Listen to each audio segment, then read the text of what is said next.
مقبوضہ کشمیر شہداء کے جنازے پر بھارتی فوج کی فائرنگ کا واقعہ سامنے آیا۔ گزشتہ کل شہداء کے جنازہ ادا کیا جا رہا تھا، لیکن بھارتی فوج نے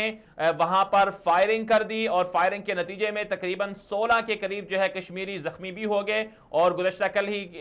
کی خبر تھی کہ 2 کشمیریوں کو بھی شہید کیا گیا ہے ضلع کپواڑہ کے اندر۔ اور ساتھ ساتھ کل کی ایک افسوسناک خبر جو یہ تھی کہ بھارت نے سفارتی آداب کو رونتے ہوئے بھارت کے اندر جو پاکستانی سفارتکار تھے انہیں گرفتار کر لیا تھا، پھر بعد میں پاکستان کے احتجاج پر انہیں رہا بھی کیا گیا۔ اسی طرح مقبوضہ کشمیر میں کل مودی جو ہیں وہ انتخابی کمپین کے حوالے سے مقبوضہ کشمیر کا دورہ بھی کر رہے ہیں۔ مقبوضہ کشمیر کے اندر جو انتظامات ہیں، جو وہاں پر معمولات زندگی ہیں، وہ معطل ہیں۔ بھارتی فوج نے ہر جگہ پر ایک کرفیو کا جو منظر ہے وہ نافذ کیا ہوا ہے۔ اور ایک اور خبر یہ چل رہی ہے کہ انڈیا جو ہے، انڈین جو آرمی ہے، انہوں نے خود سرنگیں بچھائی ہوئی ہیں مقبوضہ کشمیر کے اندر، اور ان سرنگوں میں انڈیا کے فوجی خود ہی مارے جا رہے ہیں اور پھر الزامات پاکستان پر لگائے جا رہے ہیں۔ آج بھی ٹویٹر پر یہ ٹاپ ٹرینڈ بنا رہا کہ مودی جو ہے وہ خود اپنے انڈین فوجیوں کو مقبوضہ کشمیر میں مرواتا ہے اور پھر اس کا الزام پاکستان پر دھر دیتا ہے۔ اسی حوالے سے مزید بھی بات کر لیں گے۔ ہمارے ساتھ ابھی لائن پر موجود ہوں گے حافظ شفیق الرحمان، ان سے جاننے کی کوشش کریں گے کہ تفصیلات کیا ہیں اور بھارت کس طرح سے پاکستان پر الزامات دھرتا ہے اور مقبوضہ کشمیر کے اندر کیوں بھارتی مظالم کا سلسلہ جاری ہے۔ یہ ایک افسوسناک بات ہے، پچھلے 70 سالوں سے کشمیری عوام پر مظالم ڈھائے جا رہے ہیں، لیکن یہ سلسلہ رک نہیں رہا۔ اور اب ہمیشہ سے یہ ہوتا ہے کہ بھارت جو ہے وہ اپنی سیاست جو ہے وہ کشمیر پر چمکاتا ہے، کشمیری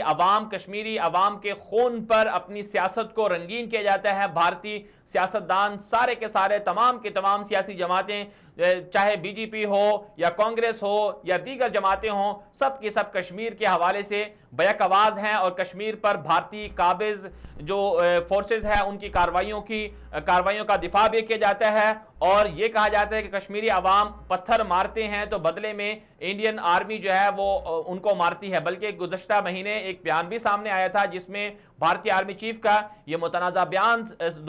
دنیا نے دیکھا بھی اور سنا بھی کہ بھارتی آرمی چیف یہ کہہ رہے ہیں کہ ہم نے پتھر باز جو کشمیری عوام احتجاج کرتے ہیں، اگر وہ پتھر مارتے ہیں بھارتی فوجیوں پر، تو ہم نے بھارتی فوجیوں کو کہہ رکھا ہے کہ وہ جوابی کارروائی کر سکتے ہیں، انہیں مار سکتے ہیں۔ یہ بیان سامنے آیا تھا گزشتہ مہینے بھارتی آرمی چیف کا۔ اور اب صورتحال یہ ہے کہ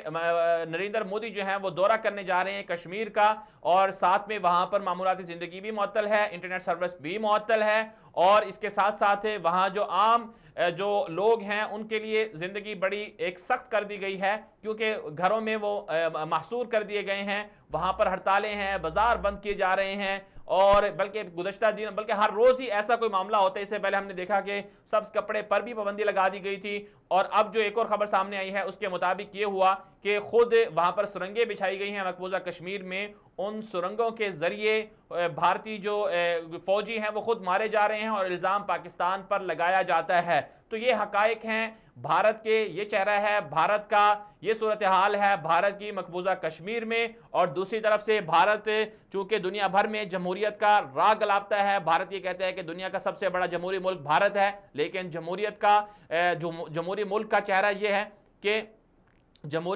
چہرہ یہ ہے کہ وہاں پر سفارتی آداب کو بھی رون دیا جاتا ہے۔ بھارت کے اندر پاکستانی سفارتکار کو کل رات گرفتار کیا گیا اور 3 گھنٹے سے زائد جو ہے وقت گزر گیا، انہیں اپنی تحویل میں رکھا گیا، اور پھر اس کے بعد جو ہے پاکستان کے احتجاج کے بعد جو ہے پاکستانی سفارتکار کو رہائی ملی۔ یہ بھارت میں ہو رہا ہے، حالانکہ ویانا کے قانون کے مطابق یہ ایک رول ہے کہ کسی بھی سفارتکار کو کوئی بھی ملک گرفتار نہیں کر سکتا۔ سفارتکاروں کو ہمیشہ سے خصوصی استثناء حاصل ہوتا ہے، لیکن بھارت نے سفارتی آداب بھی روندے، اور اب بھارت جو ہے اس ڈھٹائی پر پاکستان سے یا دنیا سے معافی بھی نہیں مانگ رہا۔ یہ صورتحال ہے، یہ چہرہ ہے اس بھارت کا جو دنیا بھر میں اپنے آپ کو یہ کہتا ہے کہ وہ جمہوری ملک ہے۔